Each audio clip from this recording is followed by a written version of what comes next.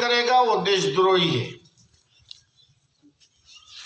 UAPA جو قانون لایا گیا وہ اسی لیے لایا گیا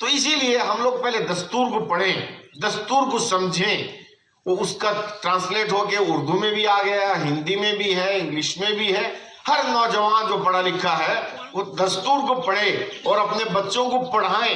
اگر ہمارے بچے ہندوستان کے دستور سے ناواقف ہوں گے اور اپنی تاریخ سے ناواقف ہوں گے تو پھر اللہ نہ کرے وہ دن آ جائے کہ ہم بھی سمجھ جائیں گے کہ ہمارا اس ملک پر کوئی حق نہیں ہے۔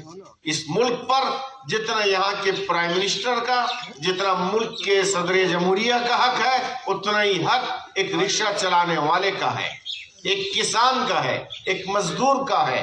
کسی کے حق میں کوئی کمی نہیں، کوئی زیادتی نہیں۔ اس چیز کو ہم لوگ جب سمجھیں گے، جانیں گے اور دوسروں کو بتائیں گے، اپنی نسلوں تک اس چیز کو منتقل کریں گے تو انشاءاللہ ہمت کے ساتھ، حوصلے کے ساتھ ملک میں ہم رہ سکتے ہیں۔ جزاکم اللہ۔ ہندوستان ہندوستان ہندوستان علماء دیوبند علماء دیوبند علماء دیوبند۔ میں اس کے بعد مدرسے